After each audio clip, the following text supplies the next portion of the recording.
Hello, nerds out there. Welcome to Little Shop of Nerds, the podcast that talks about pretty much everything nerd related. Here's your two lovely hosts. Hey, my name's Mike. And I'm Julia. And here's Little Shop of Nerds. The last week hint was... all that jazz. Alright, everyone, what that means is we're going to be talking about my favorite musical. And yours too, Jules? Oh, no, mine's not quite... this one's not quite my favorite. Okay, then. Well, mostly my favorite musical is the musical Chicago. And Chicago was a... if you never heard of it, it was a Broadway musical. And it came out April 1975. Right now, it won six Tony Awards, and it got adapted to a film adaptation starring Richard Gere, Renee Zellweger, and Catherine Zeta-Jones. Also starred Queen Latifah, John C. Reilly, Lucy Liu made an appearance As a cameo.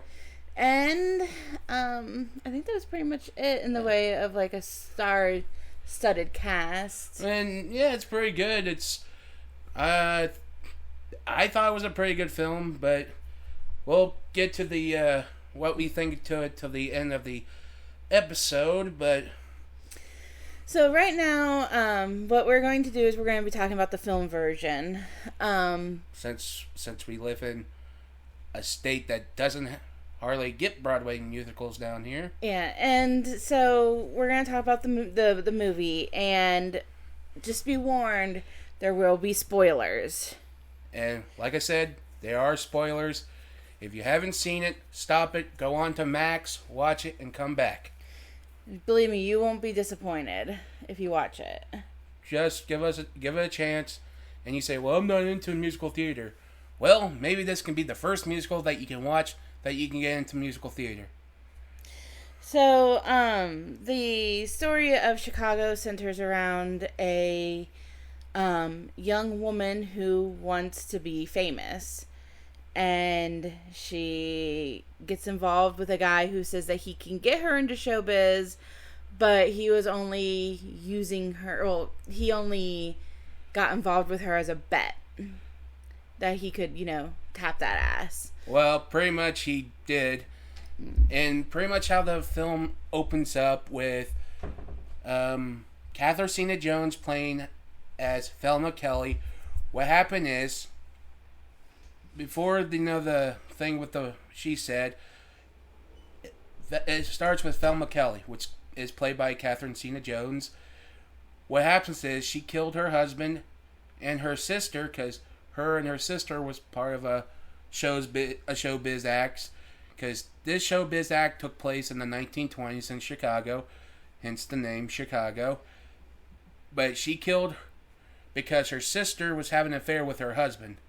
She caught him doing number 17, the spread eagle. Well, in short term, I think it might be 69ing. No, Mike. She said it was number 17, the spread eagle. Yeah, but act number 17. Come on, how the position looks like it's 69. Mike. Whatever. Let's not get into that. Into what they were doing. Whatever. It's just they were caught having an affair, and she went into a rage and she shot her husband and her sister. And she said that she blacked out and she doesn't remember, but I know for a fact that she has to remember. And that's pretty much, and after that, it jumps to Roxy Hart, the female that she was talking about earlier, played by Renee Zellweger.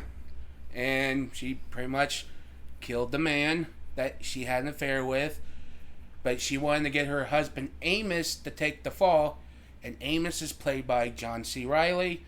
You might know, if some of my nerd movie fans out there, you might know him from Step Brothers, Saturday Nights, anything with Will Ferrell, or any other films without him. You might know him as the dude with the curly hair. And I do believe he has like a little show that they sometimes run on Adult Swim. If I'm thinking of the correct person. Could be, I don't know. I think so. So, anyways, she asked, when Amos came home from work, she asked him to take the fall because she was sure that he would be able to get off. But then when he found out that, when he found out that the burglar was the guy that sold them their furniture, well, she said it was a burglar. When she found out that it was, he sold him their furniture, he was like, wait a minute, that's not a burglar. And then she found out that this guy was married and had 5 children. So she basically killed, she was having an affair with a married man, and she was married, so... Well, and she also ratted herself out, too. Yeah, she did admit it. She said that she'd kill him again if she could, or something like that. And the cops, when they handcuffed her, they said, once was enough, or something like that. And then they took her to the prison, to the Cook County Jail, where we meet Mama, which is played by Queen Latifah, and she sings a famous song called "If You're Good to Mama, Mama's Good for You, Good to You." But it's a good song. She sings it like a champ, and it's a very suggestive song. Oh yeah, I would go with it. So then she tries to get in good with Velma. Velma's not having any of it. And then she manages to convince her husband to hire Billy. Oh, no. Is that his name? It's Billy Flynn, but it was Mama Warden who suggested it. Well, she suggested it, but then she convinced her husband to hire him. Yeah, and before all that, they have actually a good music number, which is called A Cell Block Tango. Oh yeah, that's right. Forgot about Cell Block Tango. Oh yeah, it's a good musical number, and if you guys ever do watch it or ever plan to listen to it, because what they do is that whole musical number, they treat it like an actual tango dance, and each of the characters who are singing it about how they did with how they killed their spouse or yeah. So there was a woman who killed her husband because he was chewing bubblegum and he was popping it. There was another woman who found out that her husband was already married and had like 6 wives. Yeah, and I think she said he was a Mormon, maybe. Yeah, she was like a Mormon or something. And then the next woman, she stabbed her husband 10 times. She said that he came into the house in a jealous rage and accused her of screwing the milkman. And then she's like, and then he ran into my knife. 10 times. Then the girl after that was she was Hungarian, and she was the only innocent one. Can't speak English at all. And then there was Velma Kelly, who talked about how she doesn't remember how she killed her sister and her husband. Because she said she just blacked out. And then the last one was an artist. Lipschitz, that's what. Lipschitz, yeah. And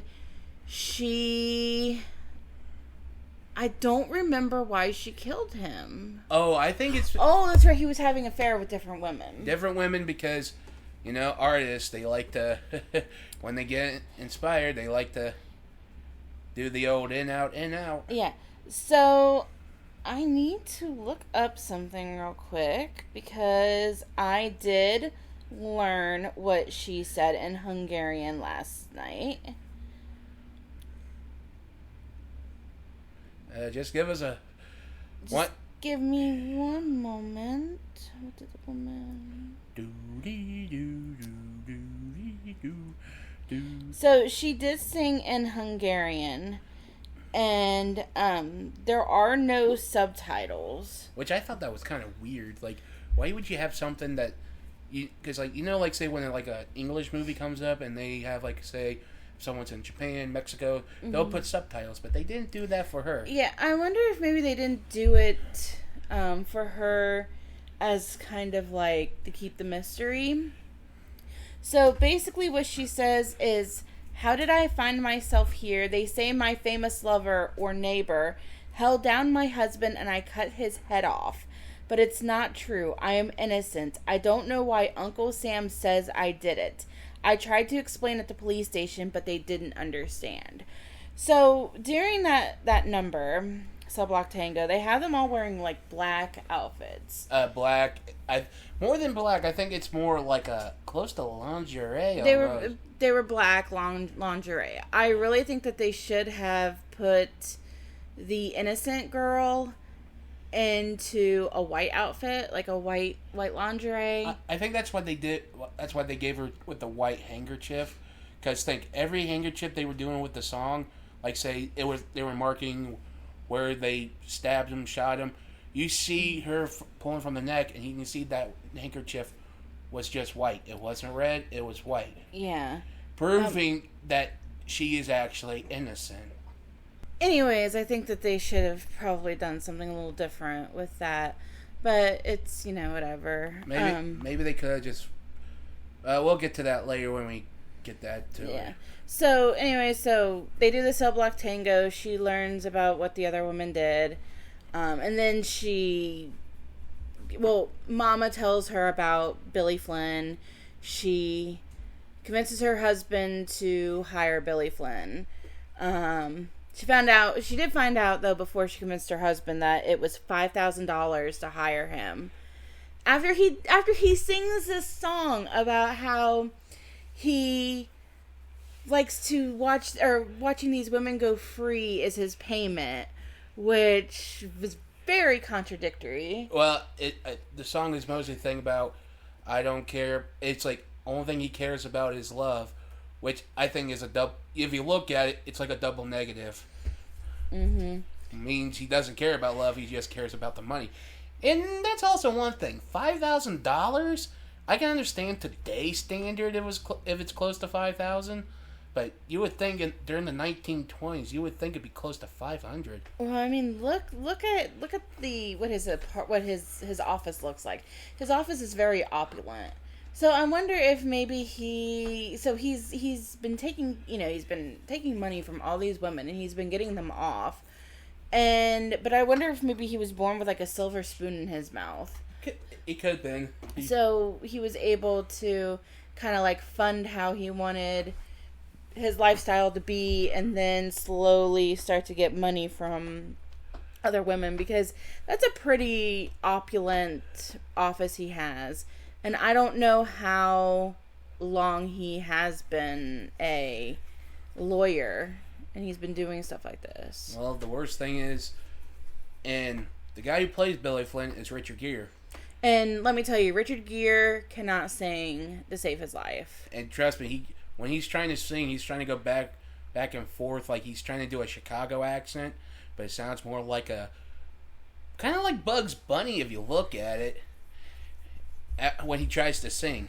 Yeah. I mean, like, Richard Gere is a great actor, don't get us wrong, but he needs to stay away from singing. Yeah, he cannot sing. I cringed every time he would sing. But let me tell you, that song that he sang with Renee Zellweger when they went out for the press conference, I actually kind of liked that one. Actually, that was pretty good. The puppet one, like everything was just kind of like. Oh, that musical number was "We Both Reach for the Gun." That's yeah. If you look at that, is like how you picture today's media. If you look at it, because it's about trying to get the facts, but also pretty much the crowd would eat at anything if you look at it. Mm-hmm. If you look at it, it was like clever commentary. Yeah. So that musical number was pretty good. So then, like I said, she did convince her husband to hire Flynn.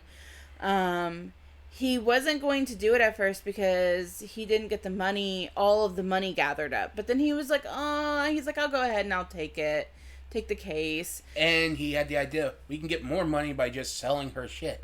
Yeah, because apparently everybody was crazy about murderesses for some reason in the 1920s. Oh, yeah. You'd be you never know. Hell, I bet you there's some people who try to get Al Capone's vault or something. I mean, but either way, anyways, it's besides that they go into a lot of things, like Billy's trying to get her to, even trying to get. That's when the song "We Both Reach for the Gun" comes in, because they were trying to convince the people that they're trying to give them a false story about her background so they can feel more sorry for her. Yeah, and so she so we're gonna skip a little bit here so we can talk about some other stuff, so we're not completely talking about, recapping the movie. So anyway, so he kind of starts to focus more on her and ignoring Velma Kelly, and then eventually an heiress, the pineapple heiress or something, she actually she does a triple homicide because she killed her husband. I think it was her husband or her boyfriend. It was her husband having a 4-way. No, it was a 3-way. 4-way. There was three ladies plus him. No, there were 2 ladies plus him. Well, either way. Because a triple homicide, that's 3 people, Mike. Okay, fine. He got shot by doing a 3-way. She caught him in bed with 2 other women. And she shot all 3 of them. And the heiress is played by Lucy Liu. Still hot. She made just a cameo appearance. Because we didn't really see her again after that. No, that was just it. After that was done. And that was also when Roxy was getting a little feared, because even Velma warned her. He's like, one thing you need to know, Billy Flynn only likes Billy Flynn. Meaning, if someone who comes and more rich than she is, he's going to take it. Yeah, or something that people would want to pay more attention to, because, come on, that's an heiress, and she just killed 3 people, and she came in her lingerie and her coat, and so there's a bunch of pictures of her like that, but then Roxy fainted, and said that she was pregnant, so then she went, so they took her to the hospital to get her checked out, and you could see her back towards the door, and you could see her kind of getting dressed, and the doctor comes out and he's like, oh yeah, she's definitely pregnant. And Billy Flynn's like, okay, well, you need to pull your zipper up. So we basically know that Renee Zellweger, Roxy anyways, that she had done some sort of favor to get the doctor to say, oh yeah, she's pregnant. So then they're trying to say that this baby was Amos's? It was... Or Fred's. Fred was the name of the guy she killed, by the way. Well, that's when we get to further on with John C. Reilly's character as Amos. What he does, he sings a musical number called Mr. Cellophane, which is about... Because if you look at it, he kept trying to call for her when she was getting back on the paddy wagon and not paying attention. No one's paying attention to her. Billy keeps calling him Andy, and this is when it comes in, telling her, well, nah, you wouldn't want to, you don't care. It's like, because he was trying to tell him about the math between, she had sex with him and when Fred. Yeah, because apparently the last time that they had been intimate was a while. Yeah. So then there was no way that he would have been able to be the father of her child. But yeah, his song is basically talking about how he just kind of seems like he's invisible.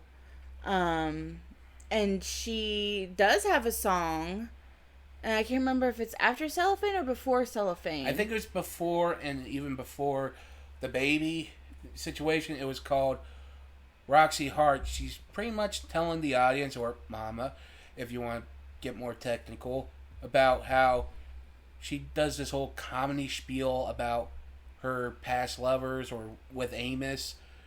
And they were kind of funny, but a little hurtful too.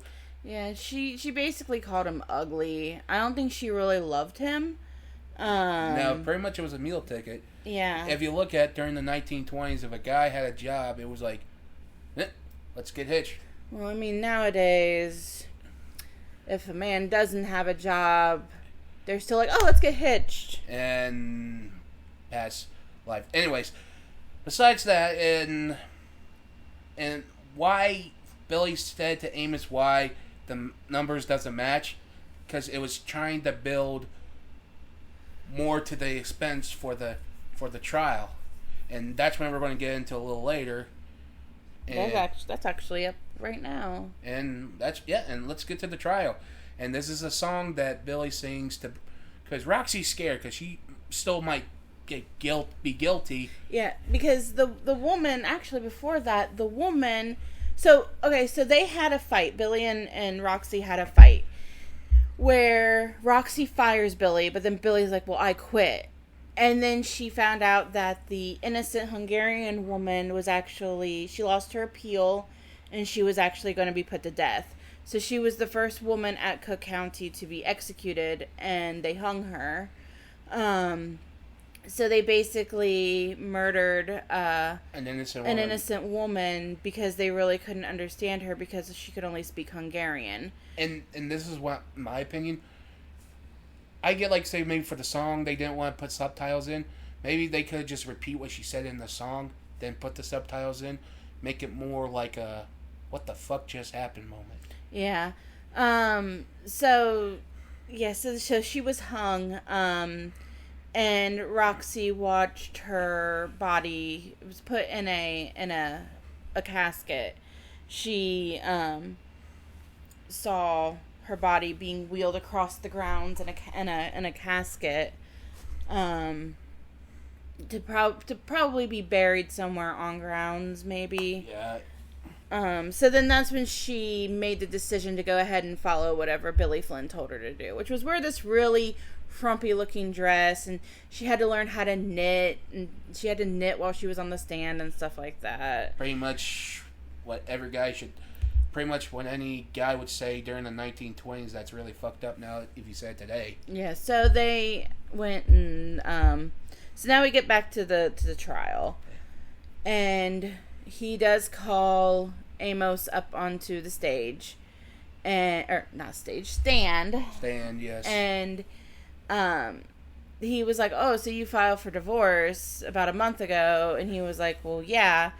And it was, I think he said something about it was, something about he didn't think the baby was his or something like that. Yeah, he did.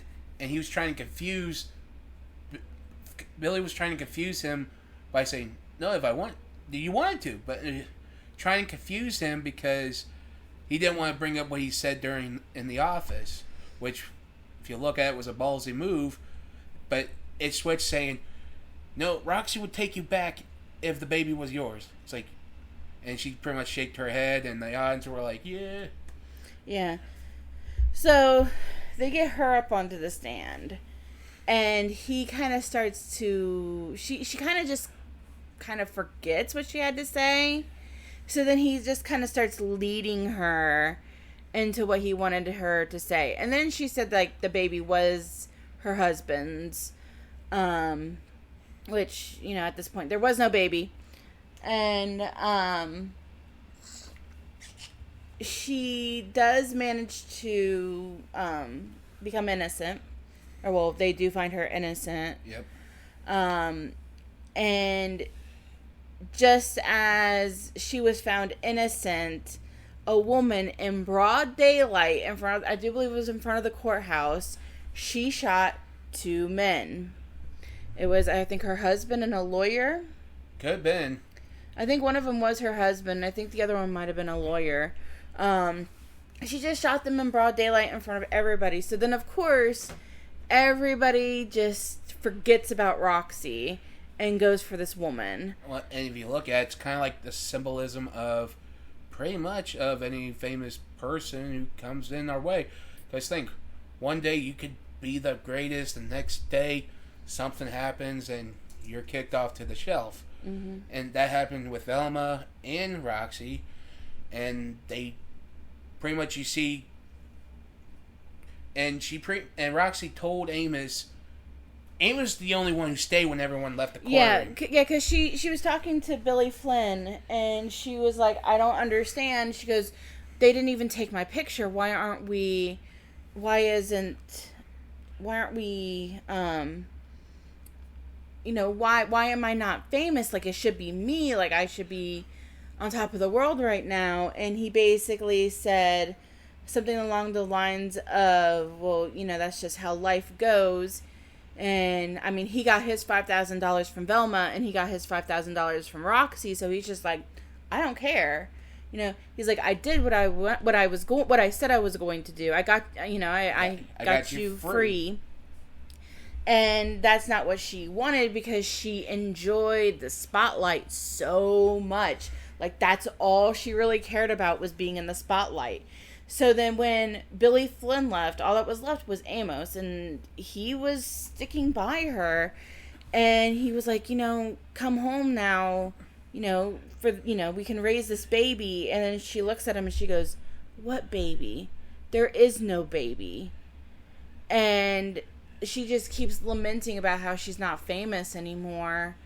And he just kind of slowly walks out of the courtroom. Like, my heart broke for his character, because just the way that she treated him like absolute shit just broke my heart, because like no one should be ever treated like that. Well, that's true, because if you look at it, it's like how pretty much if you look at it, it's kind of like how that one nice guy that, and I'm not saying to females or guys, it's just like, you have that one person saying, I want that one nice guy, and you get that nice guy, and you treat him like shit, or her, one day they're not going to stand by you.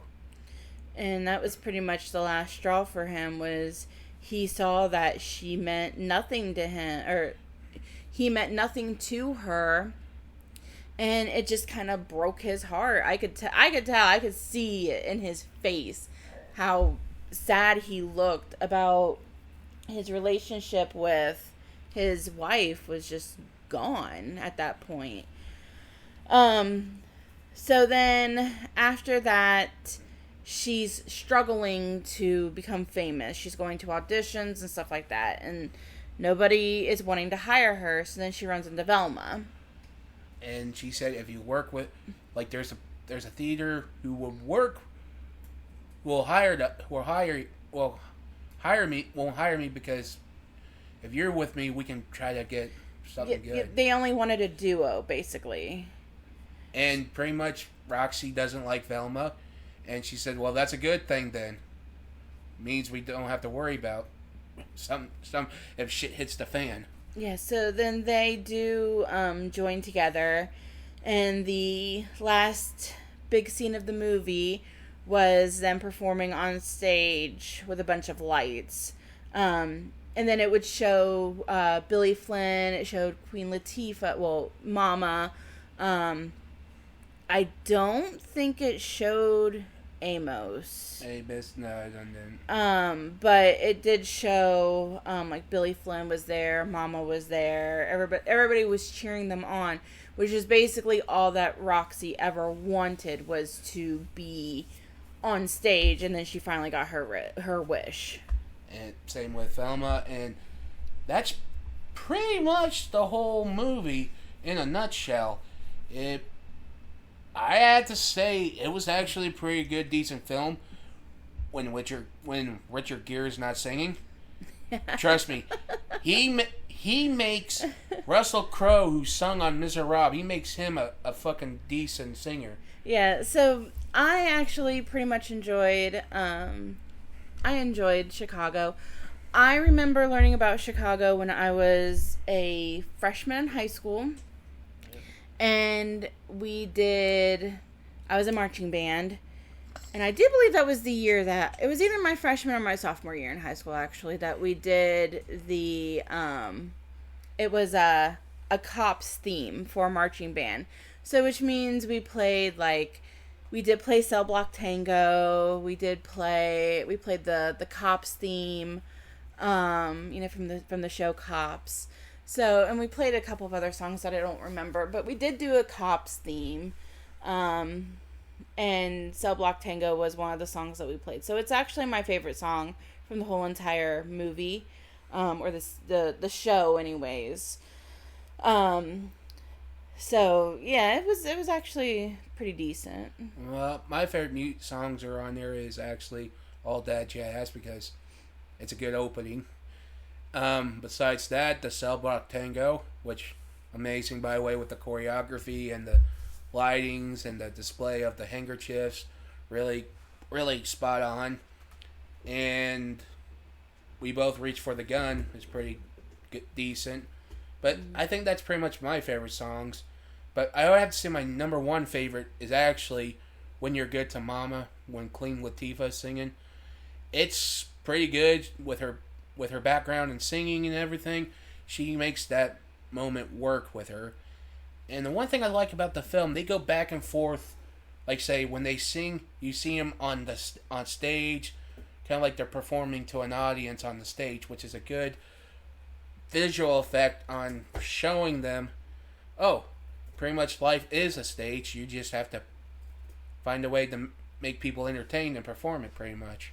So there is actually something that I want to bring up while, before we end this. So any of you people who grew up in like the 90s, mid 90s, there was a singer. Her name was Maya. And she actually was in Chicago. I do believe she was in Chicago. She played the chick who killed her husband or her boyfriend, Lipschitz. Lipschitz, yes.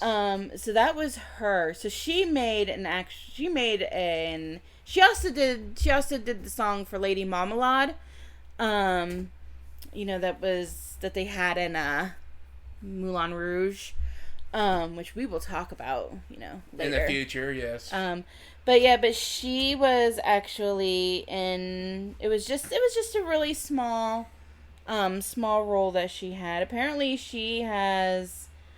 Yeah, she just had a small supporting role, and she made a cameo appearance, just kind of like how Lucy Liu made a cameo appearance. But yeah, I think that's pretty much it. I think I give the movie a